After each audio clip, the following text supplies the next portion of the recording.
Hey, what's up YouTube? It's your favorite realtor and real estate entrepreneur, Brittany Eddy, and I am here with another episode of Eddy on the East Side. I'm talking today in one of my favorite neighborhoods, King Lincoln, Bronzeville District, with Leon Lewis, owner of Lincoln Cafe. So let's get into it.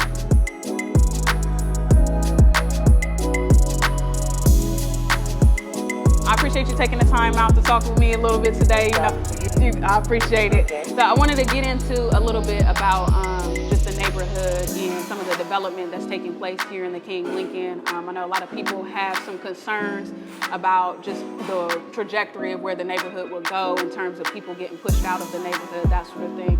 As a black business owner here in the neighborhood, what are your thoughts on the development? It's interesting because I've been here since 2012 and I've seen a lot of transition go on and things evolving into a new neighborhood actually. So I think it's for the best. I think it's going to be very positive and for everybody involved. Based upon some of the information that I had heard as they were building around here, it didn't appear that they were going to just eliminate all African Americans in a sense. If you couldn't afford to live here, they were going to get you out of here. That's not what I heard when I was hearing about all the new development stuff. So, moving forward in the conversation, I think this is going to be it's going to be positive for the King Lincoln Gateway area. Okay. What have you been hearing in terms of the customers that come into the store, any of their concerns around the neighborhood or where it's going?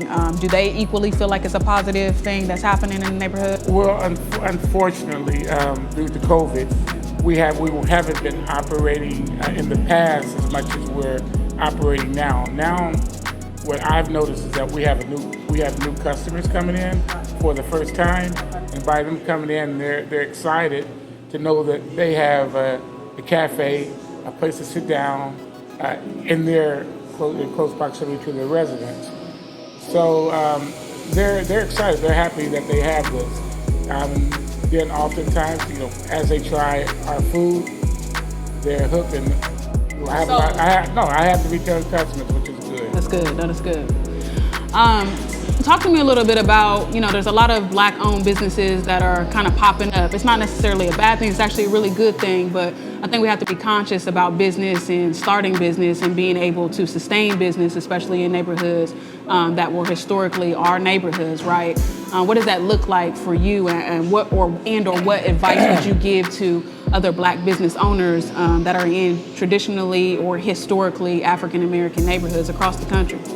Well, speaking particularly right here with the black-owned businesses, actually, I would probably look at maybe 85% of the businesses in this area, in the Bronzeville area, in the King Lincoln area, where they're still black-owned businesses.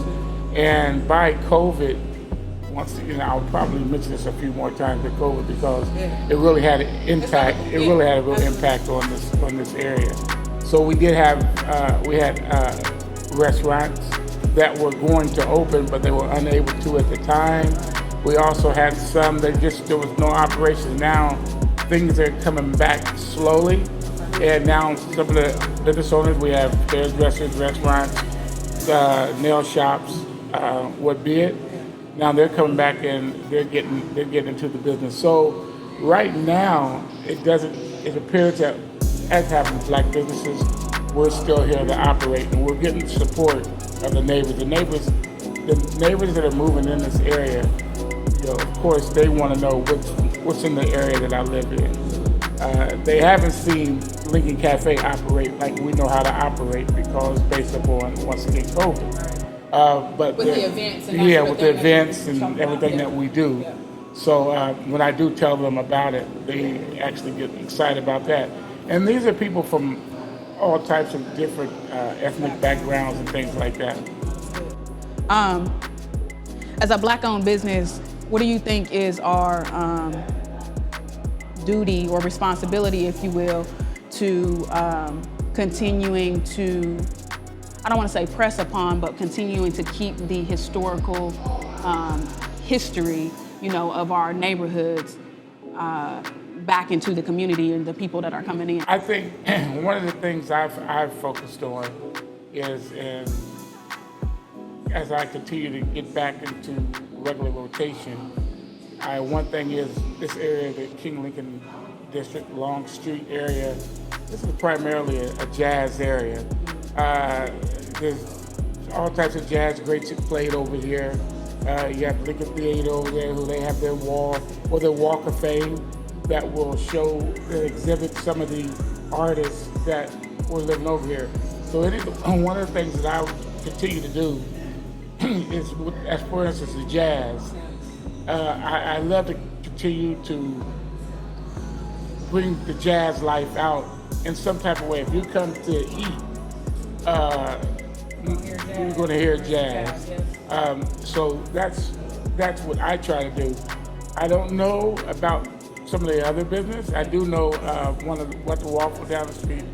They have nice music in there too, and you have the flower shop Batiste Flower Shop, where they do the same.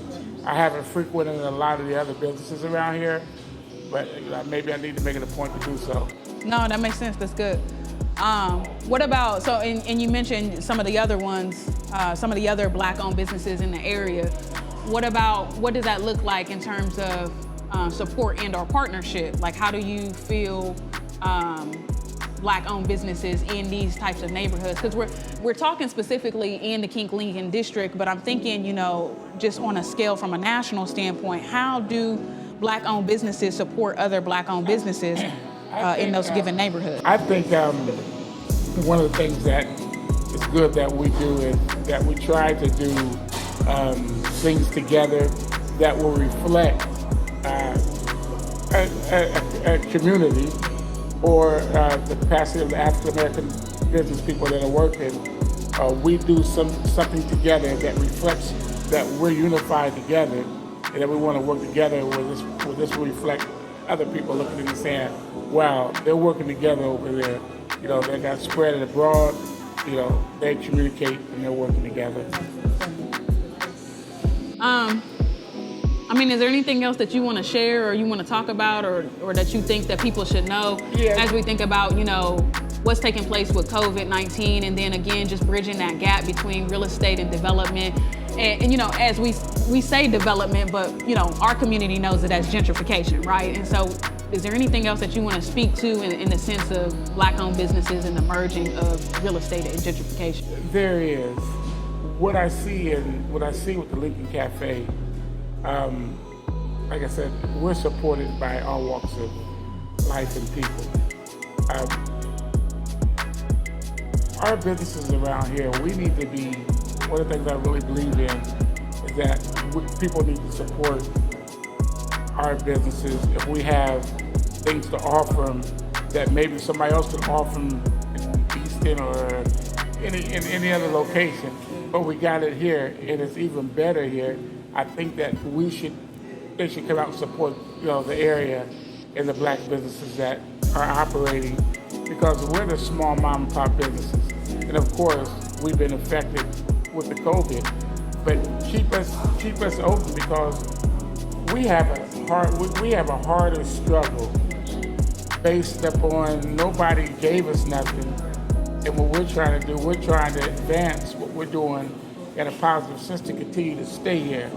Because if we don't advance, and if we can't continue to pay the bills that we have to pay to keep these operations going,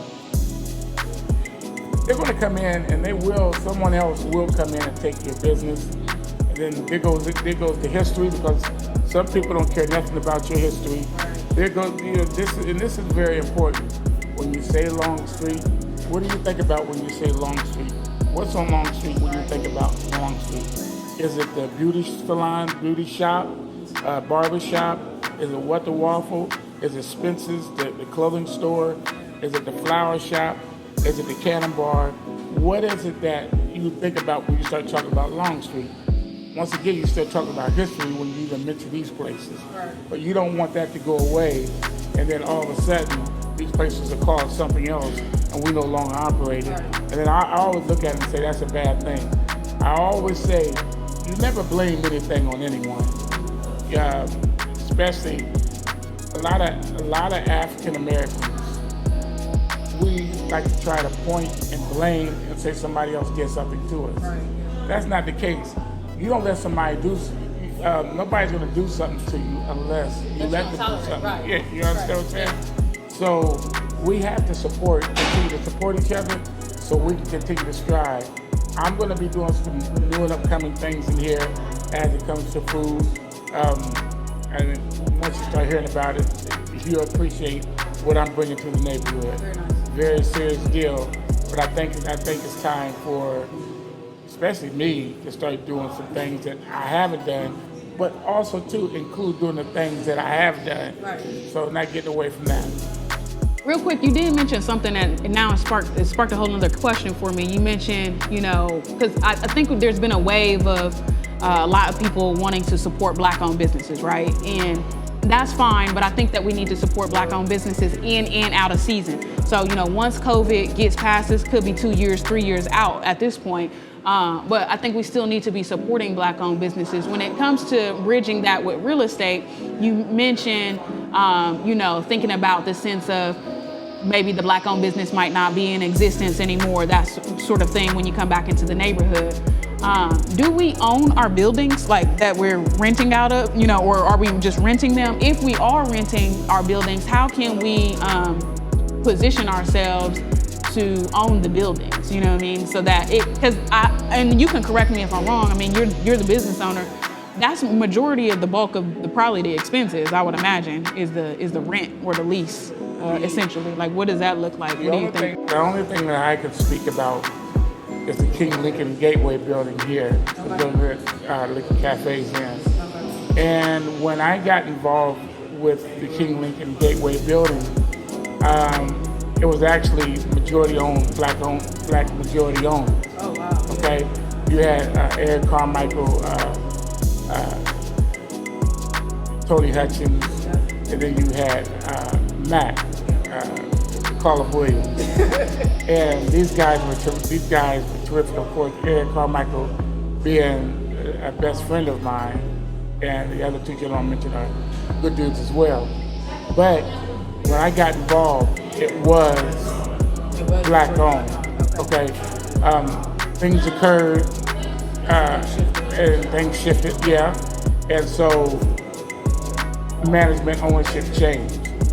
But just because sometimes things change, it doesn't mean that the people that it changes with are bad people. Oh, that's good. You know what I mean? That's a real good So they still support the same way if it was on the other foot with the other guys. That's a really good point. You know what I mean? Yeah. So, we don't, a lot of us over here, we don't own. Fortunately,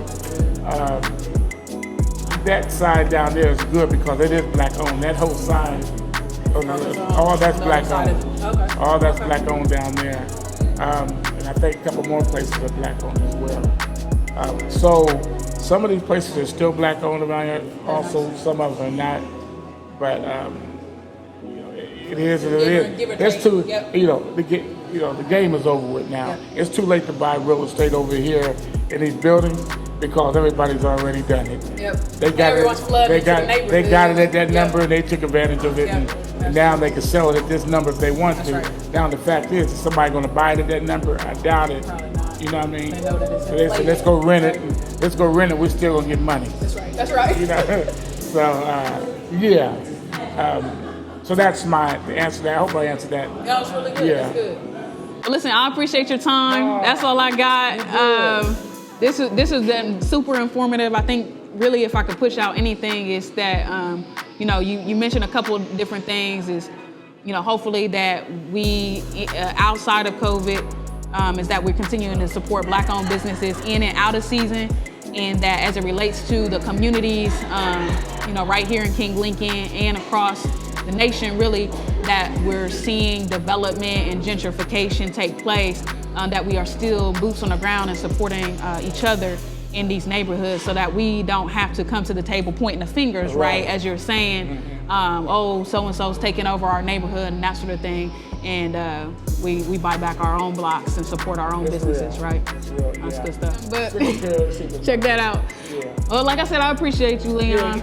No, this is good. I hope that, like I said, we continue to support Black-owned businesses in and out of season. And until next time, I'll check you guys out. Make sure you subscribe to the link below. Eddy on the East Side. Hit me up on Instagram, and we'll keep it going.